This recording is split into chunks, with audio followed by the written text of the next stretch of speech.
લીલિયા મોટા રામજી મંદિરના શતાબ્દી મહોત્સવની ભવ્ય શરૂઆત શોભાયાત્રાથી ભક્તિમય માહોલ લીલિયા મોટા ખાતે આવેલ ઐતિહાસિક રામજી મંદિરના 100 વર્ષ પૂર્ણ થતા શતાબ્દી મહોત્સવ નિમિત્તે પ્રથમ કાર્યક્રમનું ભવ્ય આયોજન કરવામાં આવ્યું હતું।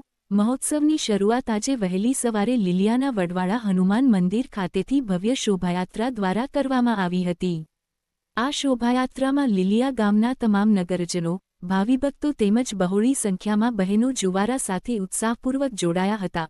ભજન કીર્તન અને જય શ્રીરામના નાદ સાથે શોભાયાત્રા લીલિયા ગામના મુખ્ય તથા શહેરી માર્ગો પરથી પસાર થઈ રામજી મંદિરે પહોંચી હતી, જેના ભાગરૂપે સમગ્ર ગામ ભક્તિમય બની ઉઠ્યું હતું।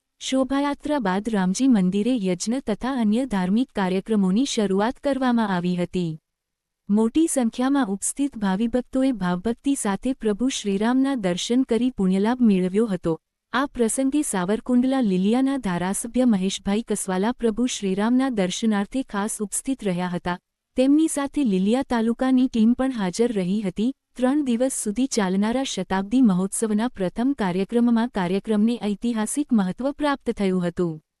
રામજી મંદિરના શતાબ્દી મહોત્સવ અંતર્ગત યોજાવનારા વિવિધ ધાર્મિક અને સાંસ્કૃતિક કાર્યક્રમોમાં મોટી સંખ્યામાં ભક્તો જોડાઈ હતા। રિપોર્ટર અનિલ વાળા। લીલિયામાં આવેલા રામજી મંદિરના 100 વર્ષ પૂર્ણ થતા શતાબ્દી મહોત્સવનો કાર્યક્રમ યોજવામાં આવ્યો છે। આ કાર્યક્રમના પ્રથમ દિવસે આપણે હાજરી આપી, શું કહેશો? ભગવાન રામ એ દેશ માટે નહીં પરંતુ દુનિયા માટે શ્રદ્ધાનું કેન્દ્ર છે। સંયમ અને સંસ્કાર અને માનવજાત માટેના ઉચ્ચતમ મૂલ્યો એ ભગવાન રામ પાસેથી દુનિયા શીખે છે।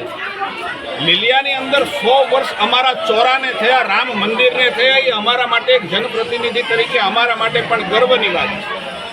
આ કાર્યક્રમ, આજનો કાર્યક્રમ 100 વર્ષનો કાર્યક્રમ એ લીલિયાની જનતાનો કાર્યક્રમ છે। આખા શહેરને અવધ નગરીની જેમ શણગારવામાં આવ્યું છે। સ્વયંભૂ પ્રજાનો માહોલ છે ને લીલિયા આખું આજે રામમય બન્યું છે।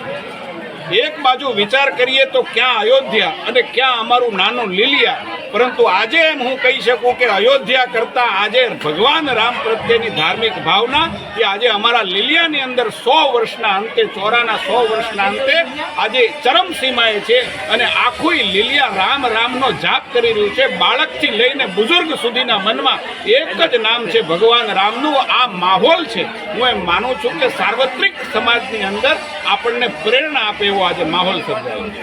આ ધાર્મિક કાર્યક્રમનો ઐતિહાસિક એક લીલિયાનો એક ઇતિહાસ બની રહે છે, શું કહેશો તમે? હું એમ માનું છું કે મેં ફરીથી કહું છું કે આજનો કાર્યક્રમ મને જાણવા પણ મળ્યું કે 100 વર્ષના ઇતિહાસમાં મંદિરનો જીર્ણોદ્ધાર ક્યારેય નથી કરવો પડ્યો અને એટલા માટે જ્યારે સ્વયં ભાવનગરના મહારાજાએ ભગવાન રામની સ્થાપના કરી ત્યારથી ઇન્ટેક્ટ જેને કહી શકાય એવું અમારું રામ મંદિર લીલિયાનું છે।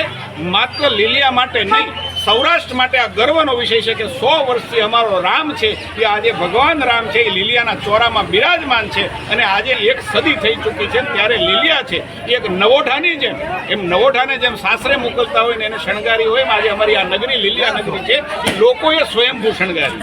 આજે લીલિયાની નગરજનોએ ભવ્ય શોભાયાત્રા કાઢી અને આપે રામજીના દર્શન કર્યા, કેવું લાગ્યું તમને? મને એમ લાગે છે કે લીલિયાએ તો સ્વયંભૂ આ કર્યું છે, પરંતુ અમારી જે આ બહેનો દેખાય છે એના ઉપર જરા કેમેરો ફેરવો કે એને જુવારા, એક નવી યાત્રા, જુવારા યાત્રા કાઢી અને 100 વર્ષની ઉજવણીમાં સહભાગી બની છે। અમારી આ મા બેન દીકરી છે, એનો ભગવાન રામ પ્રત્યેની આસ્થા છે, એ આસ્થાને પણ હું નમન કરું છું।